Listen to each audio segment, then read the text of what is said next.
to advise any students coming out of college who are going to go into a classroom, I would first say thank you, and then just offer them this guidance to always trust that the process, even when it doesn't look like it's going to work, the process will work.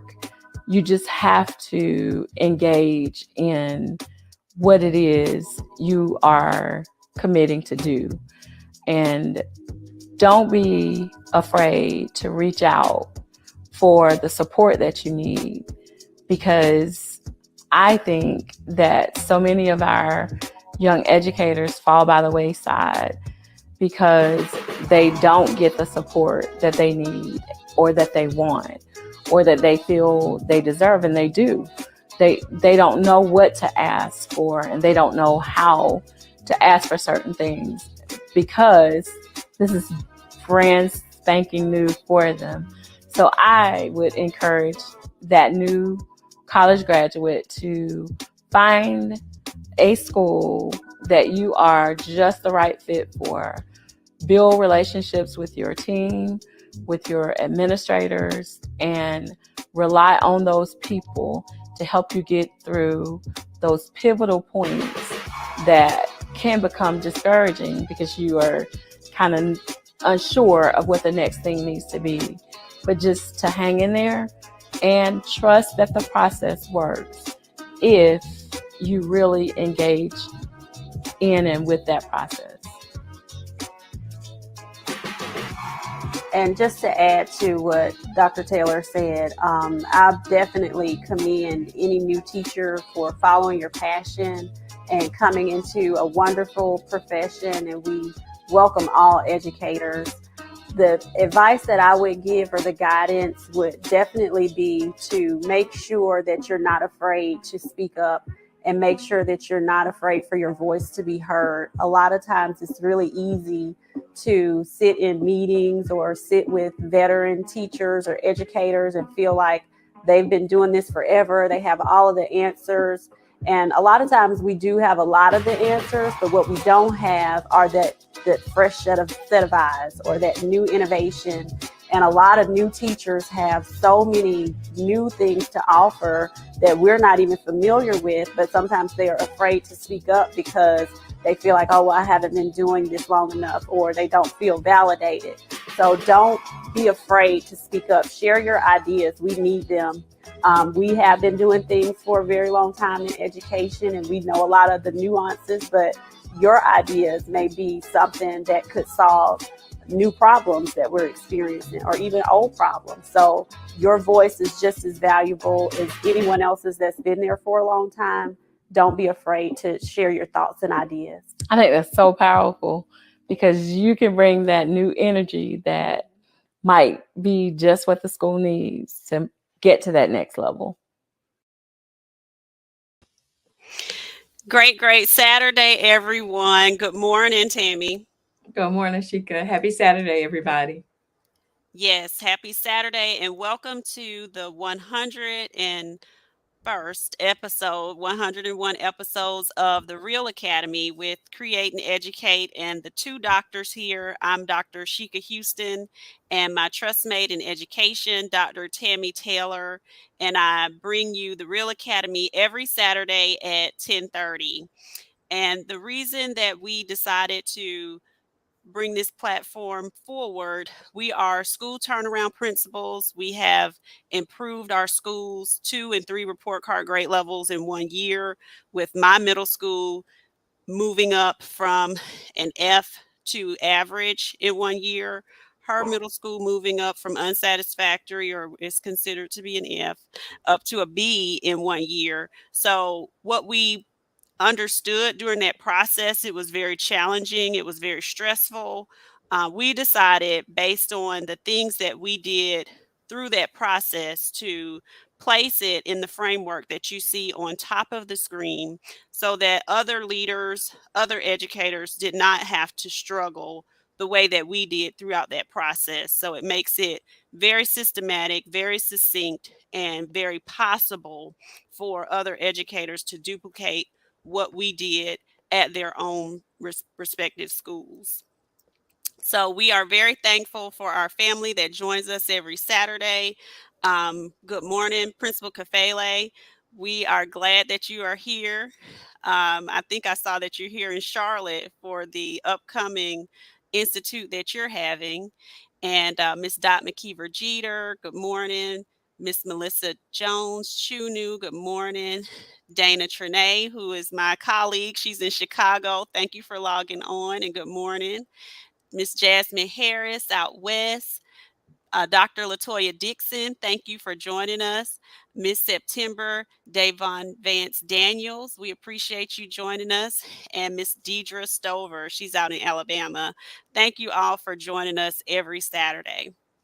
We are very excited for the opportunity to share with you all each week, and very thankful that you all join us every week, humbled by such a wonderful experience. We are very excited for you, Principal Kafele, and we're not going to be able to be there this time. We have our district retreat, so we are actually going to be unable to come to Charlotte, because we are always in that space. When you're in Charlotte, we know it's going to be phenomenal. So we are praying that you have safe travels this week. You got a lot going on. And just so that you all know that when we bring you the Real Academy on Saturday, we are definitely there in spirit with you. But when we are coming to you, we're coming from our framework that is the REAL, because that's something that is really important to Shika and I, because that acronym is something that was birthed from the struggles that we were experiencing when Shika talked before about our schools being failing schools, and we were in state sanctioned school improvement. So we decided that we had to do something about it. Like we've got to get ourselves out of this predicament that we have found ourselves in. And this was the way that we did it. We came up with our own framework that was something that guided the work that we were doing with our staff. And that R was for respect, the E for excellence, A is accountability, and we did a double L for literacy and for leadership, because creating that framework was the foundation for making that shift in our schools that has actually led us out of the school improvement process. And we're really, really thankful for it. Very thankful. Good morning, Donna. We're looking forward to seeing you next week in Jacksonville, and we So appreciate excited. you logging on as well every Saturday. And just as Tammy stated, the framework definitely is something that is grounded in research. The school improvement principles of Dr. Ron Edmonds is grounded in that research, but it's definitely something that not only works for schools that are in state sanctioned school improvement, but schools that want to grow and improve, whether you have a status or not.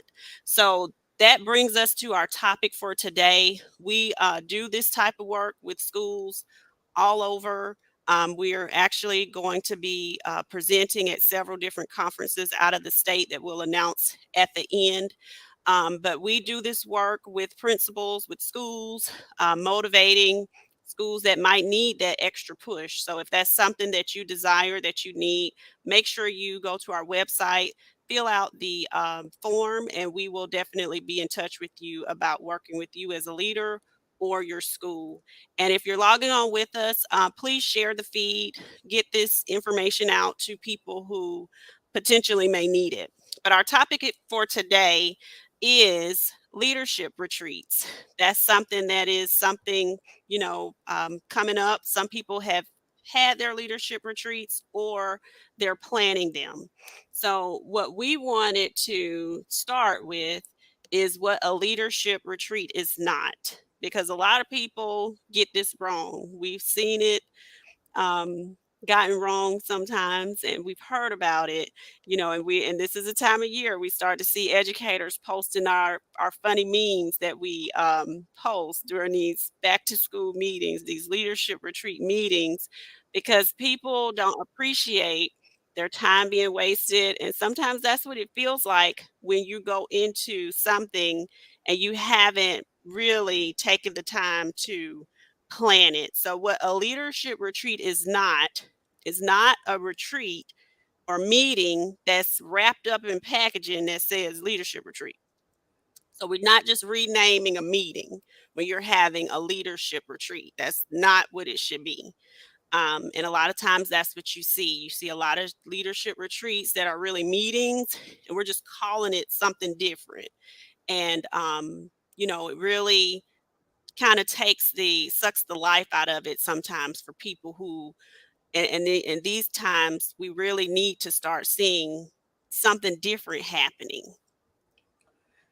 Definitely. And a retreat indicates that there is going to be something different than what you could do in a meeting setting. So if you can handle what you're going to do at the retreat as a meeting, have a meeting with your staff, because I think they can appreciate that better when you are coming at them and they know that they're coming into a meeting to sit and get what you're going to share with them through the meeting. But when you decide that you're going to provide a retreat for your staff, you really need to take the time to plan that out in a way that the staff recognizes that, yes, we're in here for some work. We're here to work, and we're here to be energized, and we're here to create the synergy that we want to take into the new school year. But that has to be something that's planned well and coordinated, so that staff don't feel like you've brought them in on a day off and wasted the time that you've used to have the meeting. And speaking of days off, you also don't want to take people's personal time. So make sure it is during their contractual hours, not something that you're asking people to come do on a day that they really should be with their families or, enjoying their summer. So when it is matters as well. And we're not minimizing the fact that some things that, need to take place as far as an exchange of information, we know that that has to happen, but the way that that's packaged and rolled out has to happen in a certain way. So we've talked about what it is not. Tammy touched on some things about, what it does encompass. This is what a definition that we found as we were researching this topic, that a leadership retreats are out of office gatherings or corporate events designed to combine play, work, build connections outside the typical work setting. Leadership retreats allow organizational leaders to escape from their day to day operations and recharge. So, recharging is a really key element in there. When you're talking about the leadership retreat, this is something that's setting the tone for the year.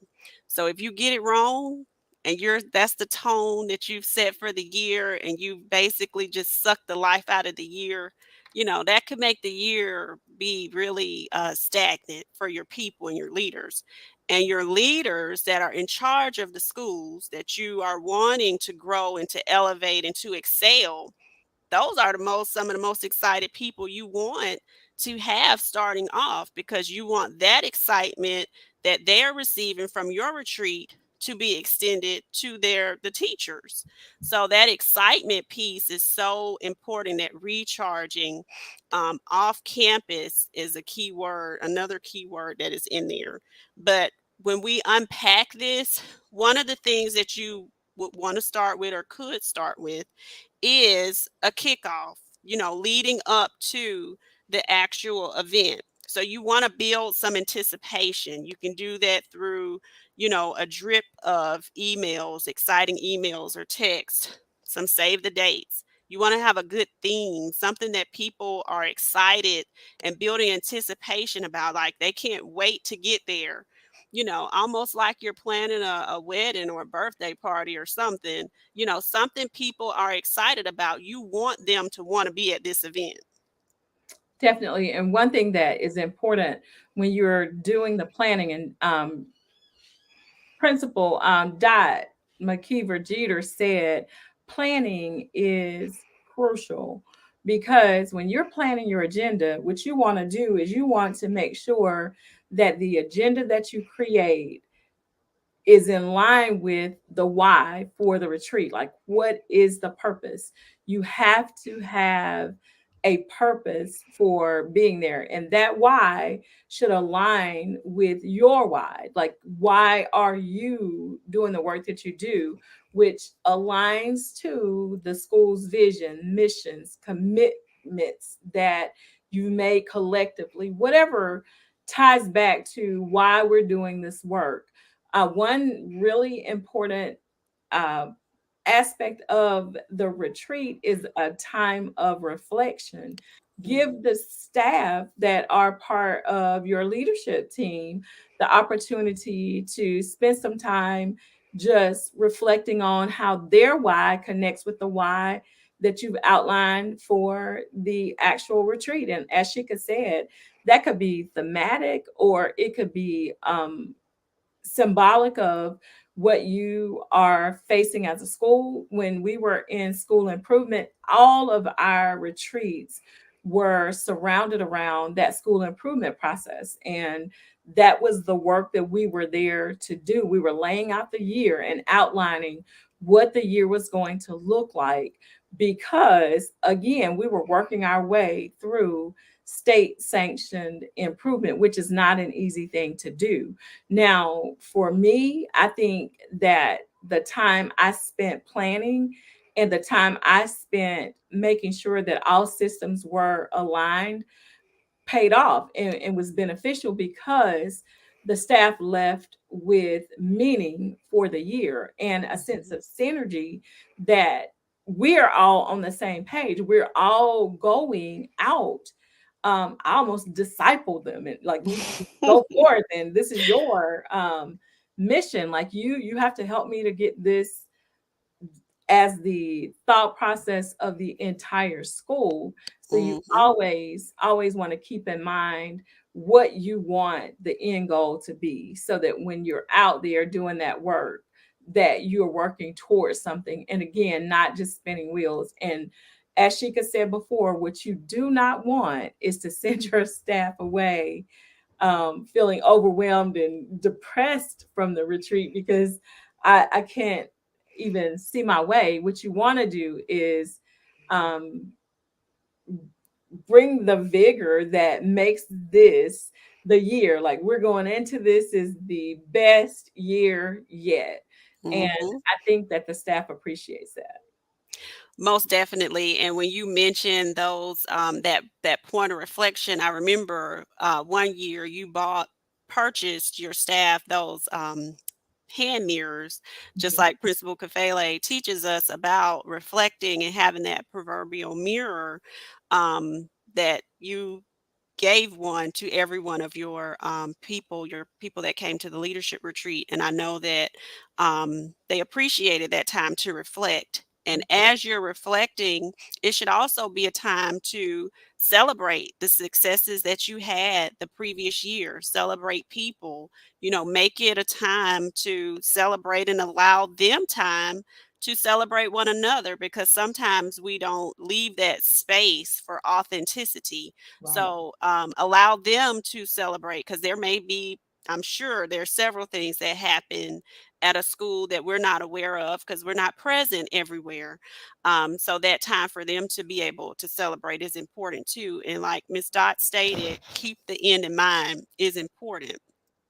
Um, Marvin stated that it should be team building focused, and it should be. This is a time, and especially where if you're bringing in new people, that you're getting to know one another, and getting to know one another and knowing one another's personalities, how we work. What are your pet peeves? What are mine? Those are things that are essential things to know to be able to work together as a team, as a real team, and get your work done for the year. So that team building, that is a very big key component. You also, as the leader, want people, and especially if you have new people coming to your leadership team, you want them to get to know you as well. So you have to be your authentic self and letting them really see you, as you really truly are as the leader of the school. So you can see what you all's personalities, your strengths, where you need to build one another, and how that's going to look as you're going forward doing this work for the year at your school. And when you're planning and you are thinking about the direction you'd like to see the meeting go, I know that I'm a collaborative leader. So Hmm. it does feel awkward sometimes, like, oh, this is the one time that I kind of control the inputs of what's happening in this meeting, because it is my responsibility as a leader to set the tone in a way that gets us off to the best start for the school year. Now, there are spaces that are left open on the agenda, like when Shika was talking about making sure that they are given the opportunity to do celebrations. It's not just what I thought went well, or I don't even talk about the wonderful things that have happened until I've given everybody present the opportunity to cash in on what they thought was the best part of the year that we were just completing, or the year that we completed, in this case in May, Hmm. while also giving them the opportunity to talk about what would you like to see us continue, what would you like to see done better, and Hmm. what are some things that you think were not effective, like what are some things we need to visit as opportunities to get rid of some things that just aren't working. The retreat is a work session. However, I've planned that work session because, again, you have to be protective of people's time, because people are quick to let you know whether you're paying them a stipend or not. Like, if you're bringing them in on a day that they should have been off, and you're giving them a stipend, they don't even want to be there for a stipend if it's not a good use of their time. And that is so true. And some of the key words in that definition that we brought forth at the beginning, combining work and play. So there must be some team building activities. There has to be some type of fun celebration in there, getting to know you activities. But one of the key words for me is recharge. We definitely want it to be invigorating. We want it to be exciting. We want it to be something that sets the tone for the year and will transcend to everyone else that the leaders are going to be responsible for. So we are 1 minute away from our time ending. We want to thank you all for joining us. We are a part of the Fantastic Four. Principal Hurt was not on today, but I'm sure he'll be back on next Saturday. So the Fantastic Four starts with him, Sean Hurt, at 10 a.m., Create and Educate at 10:30. We are jumping over to Principal Kafele's page for the virtual AP Leadership Academy next at 10:55, and then we end on Sunday with Unlock the Middle with Dean and Josh. So we hope to see you at the Black Educators Rock Conference that we have coming up. We have another conference that will be speaking with leaders and educators in Gastonia, North Carolina.